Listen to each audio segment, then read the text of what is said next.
Well, good evening. We have a couple of boxes to go through.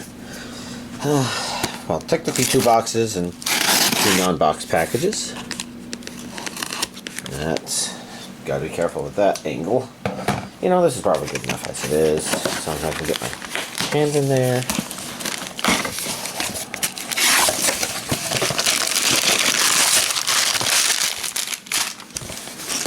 Okay. I'm not entirely trusting that this is the only thing in here, so I'm just being very cautious to make sure I don't accidentally toss out any baby with bathwater. Now we've got a couple other packages to go through. I know at least 1 or 2 of you like to see big updates. If you're wondering why they're not all big, it's because it's highly determined by what actually gets released.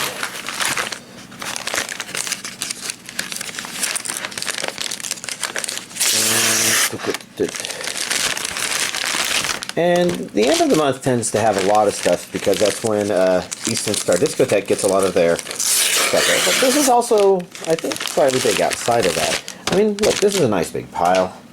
So, at the top we have Saiyuki Reload Gunlock. You'd think I'd remember this series better. It's been around for 1 billion years now, feels like.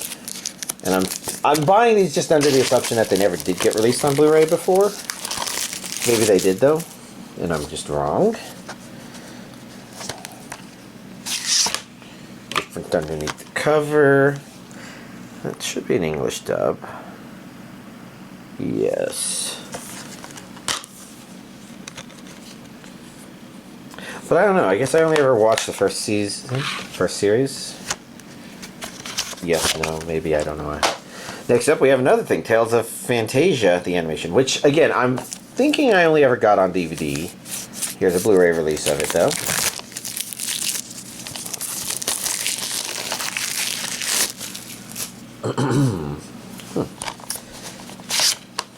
Alright, pretty straightforward. It looks like 2 English dub options. With single disc.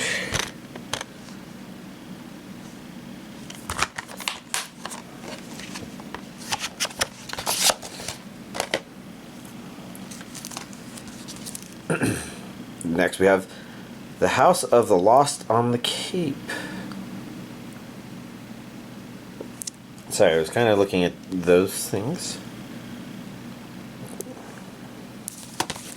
I'm not really sure what the premise of this is. Oh, okay, this looks more like a movie.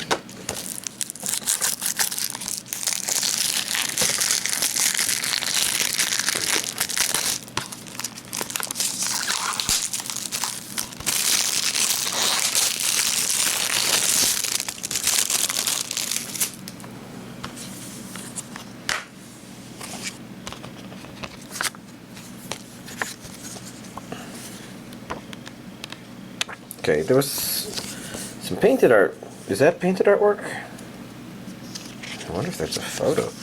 Then there's other artwork inside here. Those are Kappa. For a while there I thought I saw Slavs.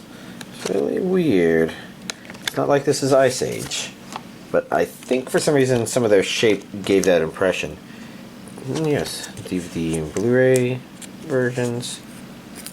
Why do I feel like there's a...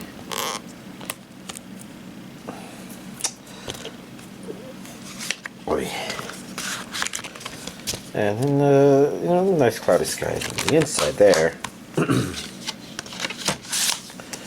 Who released this? Shout Factory?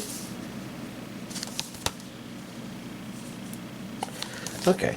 So I guess I'm not immediately sure who that means made it, but oh well. Yuki Yuna is a hero. Complete collection. So I wasn't sure if I already had everything from this or not. Part of the reason I think I didn't is because, and I can feel this here, I know I at least have the Pony Canyon Blu-ray releases all the way up there. I've been pointing at it off camera and I know y'all can't see it. But this one is more than just one season. Seasons 1, 2, 3. Does that say movie? shorts.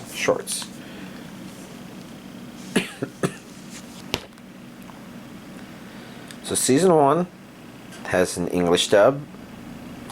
Season 2, 3, and 4 are Japanese only, though. So that's why I was thinking I probably haven't had the contents of this. I don't remember buying the other stuff. If I did, then my mistake. But I don't mind making that mistake just to make sure I have it. I remember season 1 of Yuki Yuna as a hero being okay. I can understand why other people definitely like it. I don't remember exactly why it didn't click perfectly for me. Well, fucking hell, how am I supposed to read this? Symphogear Season 3. There we go. There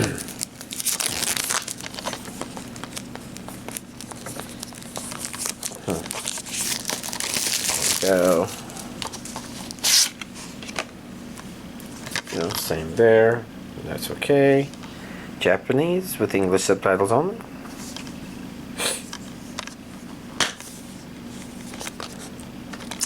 I feel like this is consistent. Maybe not consistent with other Symphogear releases. I guess I don't remember those as well. But definitely consistent with stuff that Discotheque Eastern Star releases. And speaking of, Beelzebub. I don't think I had all of this on Blu-ray before, maybe DVD before. I do remember not watching it. It has that one animated GIF that's been a part of.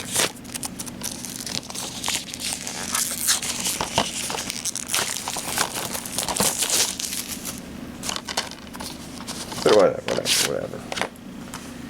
Beelzebub, TV, Blu-ray. If I had it before, I got a duplicate. If I didn't, I now have it on Blu-ray as well.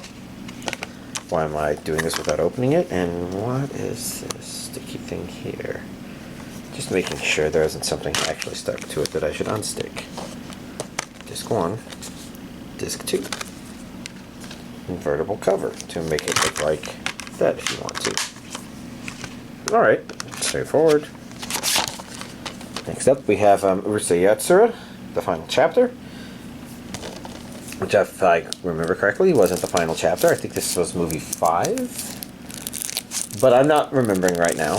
You know, it's just got its name, and to a certain degree, it probably matters to watch them in a certain order, but it wasn't designed to be a story finished. English and Japanese audio.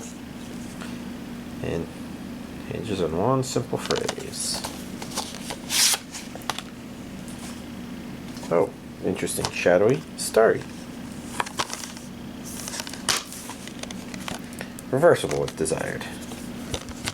That's a very Urusei Yatsura image.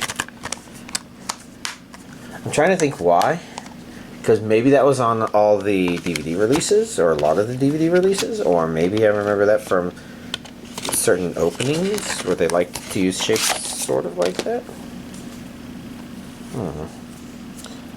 Okay. Here we have how a realist hero rebuilt the kingdom, which y'all might recall that I did watch on Crunchy Munchy. So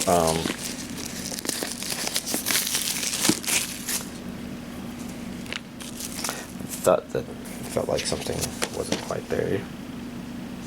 Good stuff. Regions AB, English dub, and a limited edition Guide to Kingdom Reform. I'm kind of wondering, yeah, so this is a part 1, so this isn't the whole series, so this is a box intended to hold the whole thing. Which basically means I will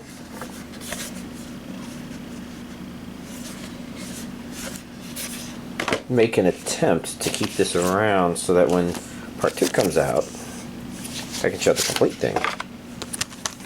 A minimalistic thing I can do.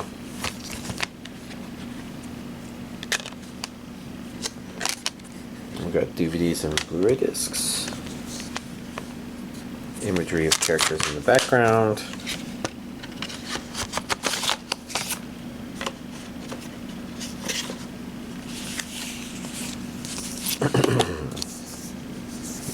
Here we have an art book. quick flash through. Some of that art I think looked familiar, like we've already seen that in here. And then we've got the extras. Functional quill pen, Kingdom map, art cards. So we're going to take a look at this, but I'm going to hang on to this because it's good for... well, what might I do? What I actually might do is I might take this box and put it back in here. Empty. We'll take a look at this stuff.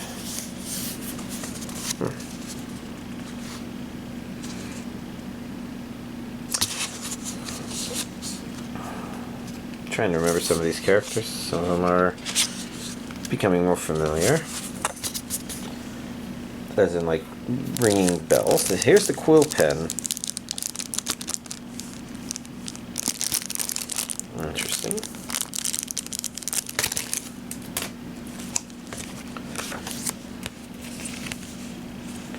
Seems like... interesting. Errata.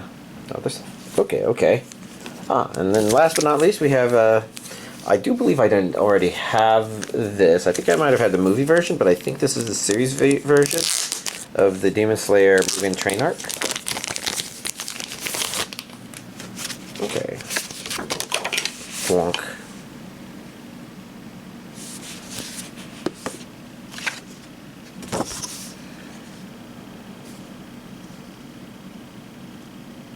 I'm trying to think if there's anything I can promise from this.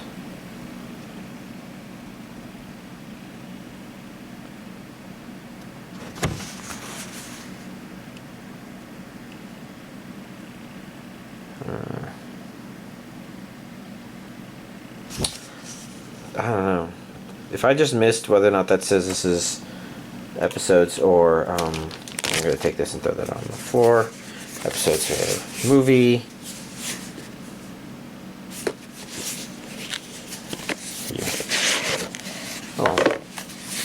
Because I'm not sure if this looks unfamiliar or not, which makes me worried that maybe I bought a reprint or something, or maybe I imported this from Japan. If I imported it from Japan, it wouldn't have a dub. Interesting. These are art things. They're designed to definitely stay looking kind of simple like this. On the track.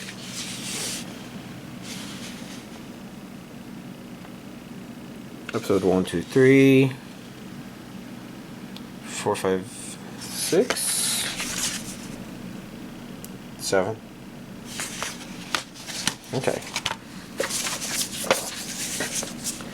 So I think that guarantees that this is at least the episodic version of it, and if I did get it before, then I got the movie version, probably. But here we go. And here's this week's anime DVD collection update. Alright, let's see. What to talk about related to anime. So, Classroom of the Elite Season 2, Episode 11. Do I remember exactly what happened? Because I know that Episode 12 is probably there ready for me to watch right now. And it is probably, that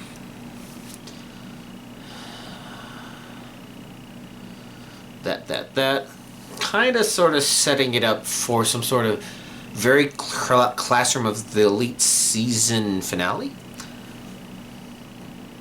which is good. I think it's where it needs to be if it's either at the penultimate episode or the ultimate episode given the next episode. But I'm not the biggest problem is it's what I've usually I finish recording this video and then I watch the next episode of that, so it's the longest that I've watched of all the stuff. So it's the longest since I've watched the stuff. So I don't have much to comment on. Parallel World Pharmacy, episode 11, is that correct? Yeah, right there, episode 11. Just to make sure I've got my numbering correct, it is definitely setting up a finale. And it's kind of interesting because a lot of stuff up till now hasn't really necessitated some of the stuff that they've set up at the beginning of the series. So at the beginning of the series, they do set up that our main character is... bringing valuable medical knowledge and understanding into this medieval world. But they also established that for some reason he was also really strong at magic, and they've been very, whether or not that's relevant. It's definitely been cool, but whether or not that's relevant has been tricky to say for certain. But I feel like they're definitely setting it up so that at the end of the series that's becoming relevant again. Like some of that's going to have to happen, maybe. I guess we'll have to see, and it's certainly shaping up to be pretty bad. It's just kind of unfortunate that it feels like, while it is trying to introduce a lot of stuff, it feels like it's introducing some ideas that aren't quite right. Like, one of the characters is telling the other characters that you wear the mask so that you don't breathe in the stuff and get the contagions, and it seems to me like that's the complete opposite messaging, like, from what we were experiencing a couple of years ago here in reality, I suppose. And oh well. This isn't the only show that's kind of problematic from a scientific or philosophical perspective per se, but it's just one of those things where it's just like, I don't know. It feels like its timing was just really bad for it to be the kind of show to be saying that sort of thing. Maybe 3 years ago, nobody would question it. Now, half the people will, and oh well. It kind of seemed like it was an important thing for the character to be saying at that time, where it wasn't driving the plot, but it was kind of, you know, emphasizing what sort of things are going on back away from our main character as a setup towards stuff. And yeah, it's fine, it's whatever. The more important thing is it is definitely setting up for an interesting finale.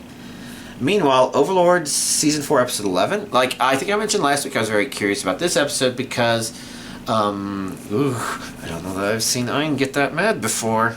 I kind of wanted to see what would happen, and it was some pretty cool stuff, but I think it's probably setting up for something big to happen soon. Like, it's not that the things that happened weren't that big, but it's interesting that it feels like it's still sort of set up, and I don't know.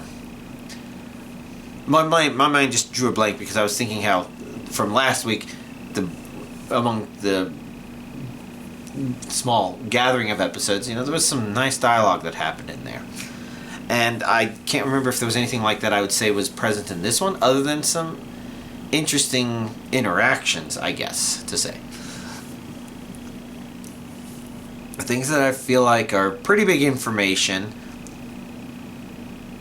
And if that was the last episode, that might be a bit of an issue. But the fact that it isn't is good, I would say, because it means they're setting us up to receive more information and then for something to happen because of that. Which seems like a better place to kind of end a series on this show still has steam. And while I can't really say that this season has necessarily been the best season compared to the other seasons, I'd still say it's going pretty strong. Don't know how to compare it to absolutely everything else. Let's see, I watched the first 3 episodes of Shadow's House. Looks like Season 2 is airing or been dubbed or whatever, and Season 1 came out on DVD Blu-ray. In fact, I have it right here, so I can talk about it with yeah, nothing else to say. With the stage piece. And it's definitely not bad. It's a little bit mysterious. I feel like it hasn't felt like it's given a true narrative grab, per se. So I think if you continue watching past episode 3, you're not watching it expecting to be wowed by the story, per se. Which isn't to say that interesting things haven't happened, but I do kind of feel like while there's questionable stuff, it doesn't feel as, oh god, I gotta keep watching this, like something like Promised Neverland. And maybe it's not supposed to add up or be exactly like something like that, but I have trouble 100% putting what about it is having trouble grabbing on, because nothing about it strikes me as outright bad. So I haven't given up on it yet, but 3 episodes in, and it's definitely intriguing. Let's see, Vivi. So I think I intended to watch 6 episodes, but I only got through 5 episodes. But I've watched 5 episodes, and this is the one I was talking about before, where it's just like, there's something slightly off about it in terms of a philosophical, scientific perspective. And this is a really good example of the show where, okay, you just have to take what it says with a grain of salt. Now, to kind of put in line what I'm talking about is kind of amiss with the series. The series is about humans versus AI, and it's definitely got its own very neat, maybe not necessarily a spin on it so much as a story that it's telling around it. The reason I don't say spin is because the main issue is, if you're going to define something regarding an AI, then there's certain questions you kind of have to answer regarding to, okay, why is this AI and not something else? You're specifically saying an artificial intelligence. And this one kind of runs with a rather questionable premise, where the premise it's given is that we found that AIs were not good at multitasking, blah, blah, blah. But, you know, the more research we've done in real life, the more it's like, you kind of have to come up with an excuse for why the AI isn't quite up to human standards. And if this one said something like the AI wasn't advanced enough yet, maybe that would make sense. But it didn't seem to imply that. It kind of seemed to imply that the very concept of AI just had this problem, sort of. And you could compare and contrast to like Isaac Asimov stuff, where Isaac Asimov, if you don't remember him by name, maybe you've heard of his 3 laws of robotics. And those 3 laws are basically Law 1, a robot cannot, through action or inaction, allow a human to come to harm. Rule 2, a robot must do what a human has ordered it to, except when such orders conflict with the first rule. And then Order 3 is a robot must preserve itself. It must be interested in keep staying alive unless such preservation would conflict with the first 2 rules. And you may think, okay, well, this one's playing with a different sort of set of rules. But the real problem there, if you're making that comparison, is that Isaac Asimov, if you've read his stories, and I haven't read absolutely everything he wrote, but he did seem to have this general thing he liked to do with the stories he wrote, where he comes up with a concept, and then he tells stories that show why they're kind of full of shit. And with the 3 laws of robotics, this include things like, okay, what if the robot's instructions weren't clear enough such that it understood that failure to complete the order would be a first rule violation, and this robot was also expensive, so it had been given a slightly more stronger 3rd rule than absolutely necessary, so it wouldn't just dumbly do something. Well, what if it needed to do something? It didn't know it needed to do that in order to save human life, and so it just kind of came into this conflict with the 2nd and 3rd rule. And, you know, that's a story, that's one of his short stories. It's kind of about that conflict. He has another one which was, you know, about somebody who messed with a terminal that had been accidentally left on, and the robot that got made afterwards was a complete fucking mess. And there was worry that it didn't follow the 3 laws of robotics, but our main character was able to determine that it did, but because of its scrambled positronic networks, it, and I don't remember if that's the words that were used, you know, it actually did, it just didn't understand that the action it had caused would cause a human harm.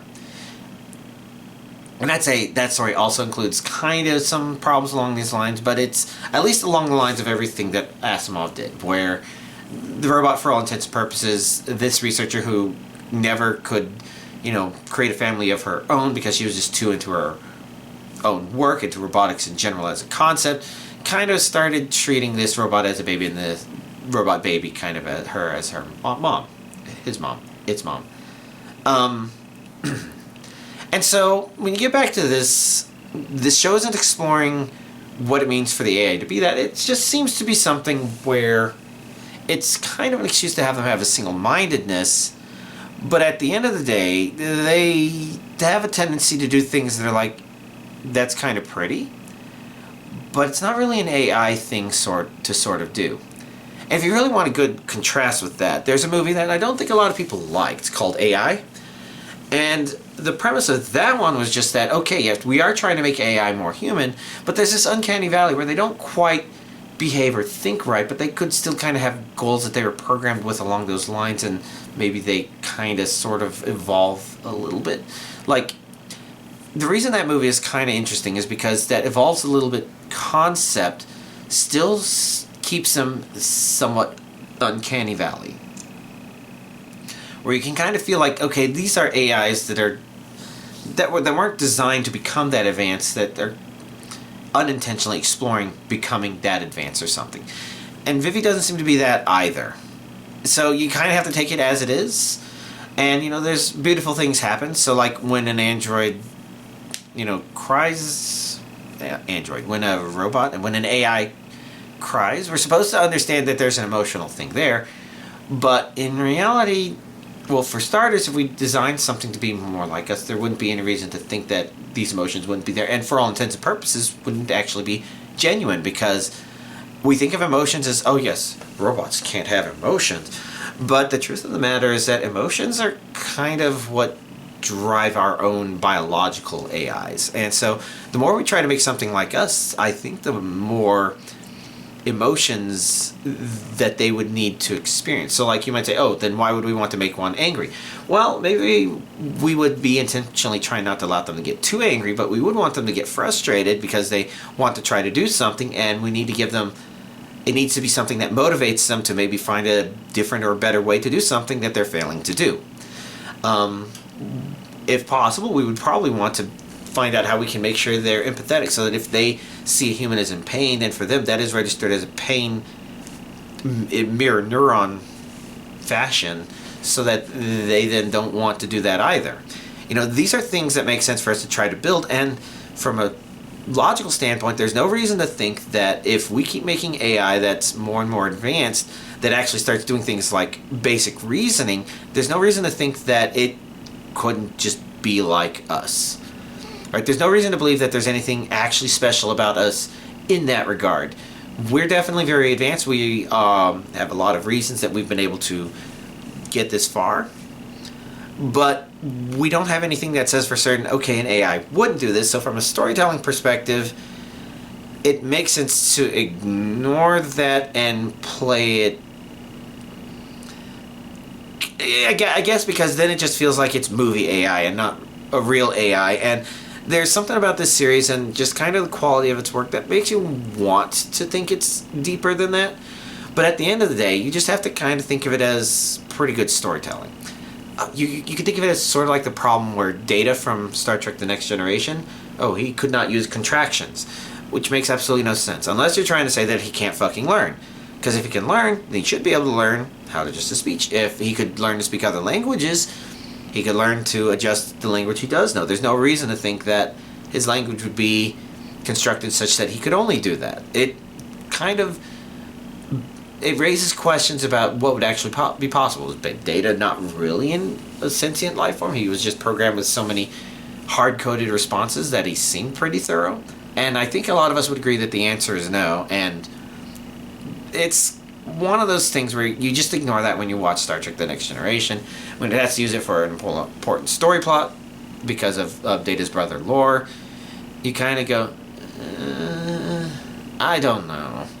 It's very movie logic there. And that's pretty much all I've got so far to negatively throw at it, because outside of that, it's doing pretty things, it's doing neat things, it's been fun, the action's been neat. I could watch more episodes. I guess didn't feel like it. Let's see, with my Friday friend, I also watched episodes 4 through 8 of Demon Slayer Season 2. So that would be the Red Light District arc, and they're doing good stuff in there.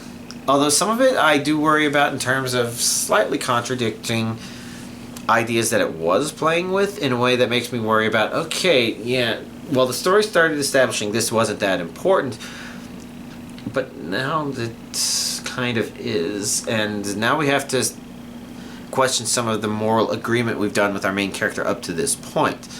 But it's also done some neat things, and if you haven't seen the episodes, I don't really want to say it because it's very spoiler what I'm thinking about, but I'm just noticing some of this contradiction in there, but otherwise enjoying some of it, because I feel like, so Demon Slayer and My Hero Academia have a very similar problem they have to be very careful about avoiding. Both of these are about our main characters being heroes, but they both also involve our main characters being taught how to be heroes.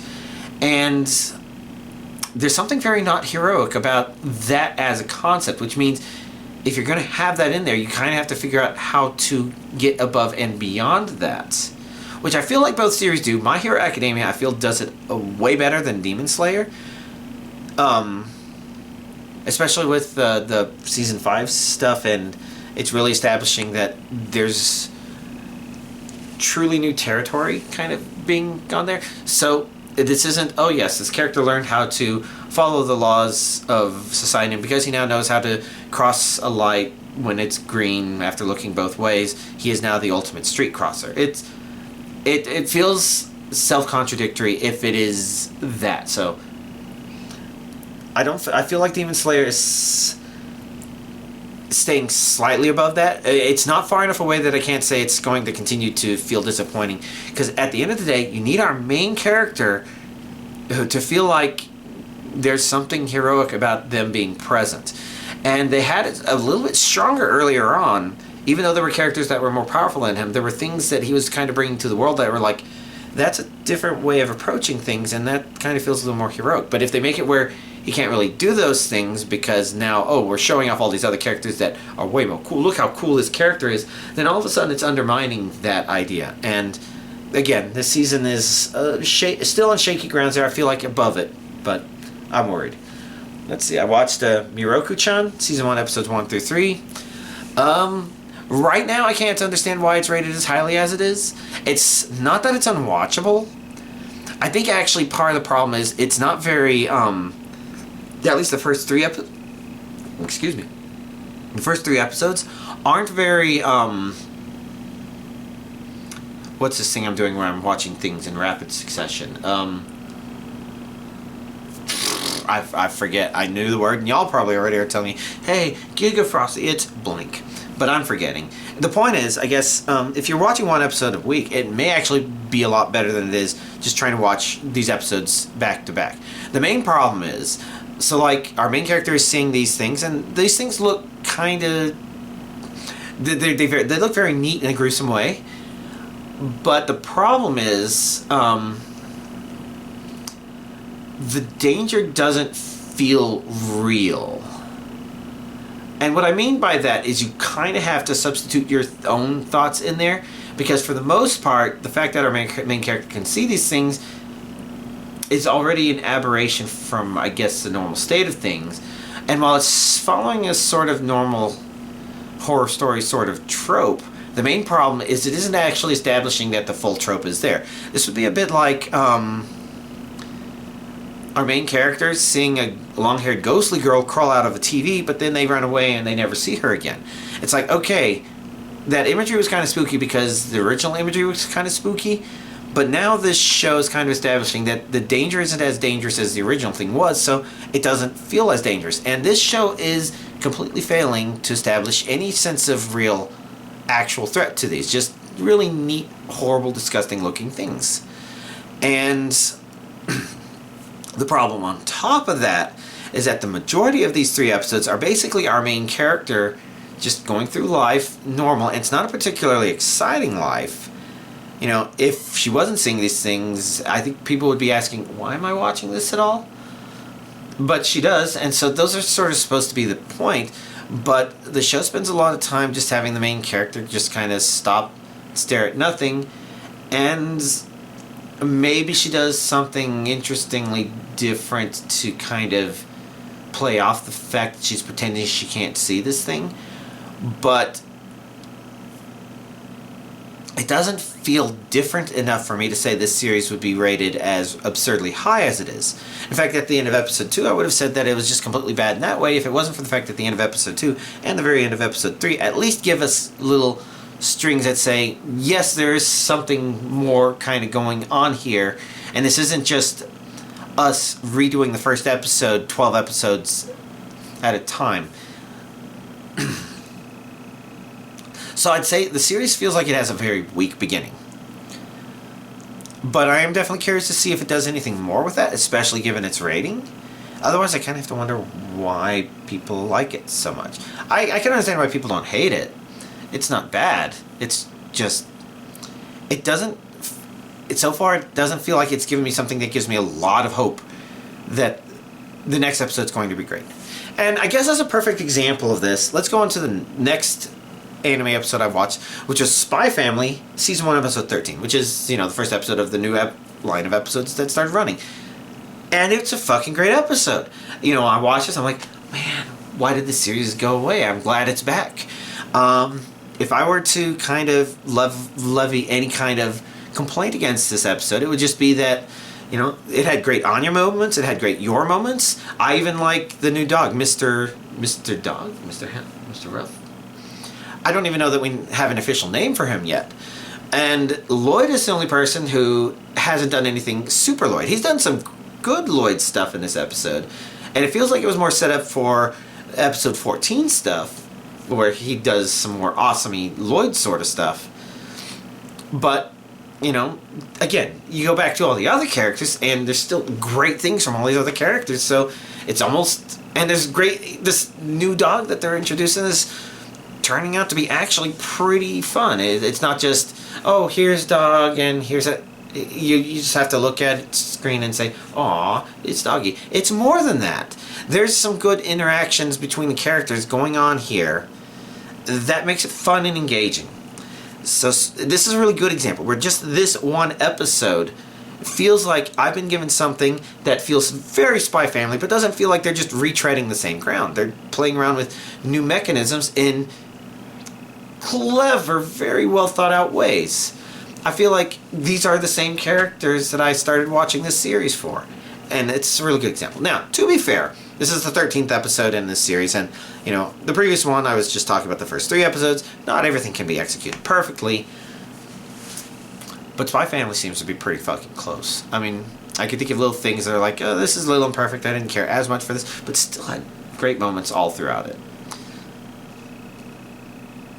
So this is good. This is my chance to be able to gush about Spy Family. Pretty glad. So, other anime that I might watch, I'm not 100% sure, because there's a lot of stuff here that I started that I could continue. I had other things that I was considering continuing. But at the same time, I kind of know that the first episode of Reincarnated as a Sword came out, and as I started looking into that, it's licensed by Sentai Filmworks, which means it's only showing on High Dive, and that's actually having me consider getting a High Dive subscription. And there's a couple more shows on there that I could watch. Some of them I might actually have. Like, I think Redo of a Healer I might have somewhere around here, and it wasn't scored that well, but it's on there. Now, maybe it was on Crunchy Munchy as well, but, that's something that I could consider exploring. There's also a couple of shows that I noted as people were talking about them and saying they were pretty good, but they were on High Dive, so I didn't get a chance to see them. Well, if I get it, I'll probably get to see that. So I'm considering doing all that. Probably tonight after I record all this stuff. But we'll have to see what else I end up doing tonight. Let's see, beyond that. So, Rick and Morty, Season 6, the latest episode, I would say it's a pretty entertaining episode. It's a little bit weaker because it's kind of, leaning heavily on a kind of gross out humor. Kind of. I think y'all would be questioning me by continuing to say kind of when it's like, no, that was definitely gross out humor. But I don't think it was 100% dependent on it. It had a lot of other funny ideas going on in there, and overall, it was entertaining. A lot of funny little things happened in there.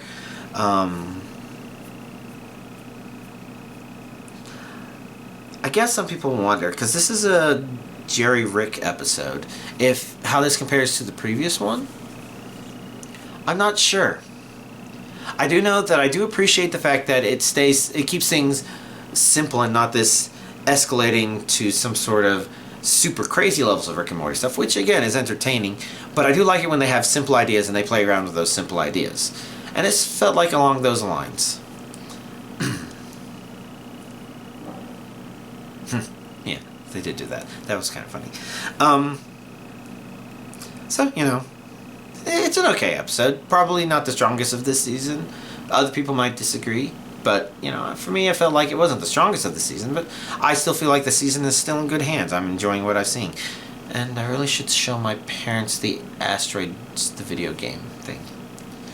Because when they were a young couple, they played a lot of Asteroids on Atari. Fun stuff. Anything else? I actually haven't been doing all that much else. I know that's surprising. I said I'd be on PTO, but I've been kind of in a blah mood. I guess my friend got married over the weekend. That was pretty cool. Unfortunately, you know, he was out of state, so I watched remotely. Would have been nice to travel there, but I'm glad I didn't because I barely felt like I had the energy to function at all this past week. I still feel very questionable today. So, traveling, I don't know what that would have even done to me if I even tried to travel. Which is unfortunate because he would have been worth the travel. But him and the groom, you know, they had a very steampunk themed little wedding. Little is kind of a keyword. They didn't have this big extravagant one like my brother did. But, you know, they kind of looked really well. It looked great. I do regret not being there in person. And I probably wouldn't be home in time to record this video if I did do that. So, maybe for the best.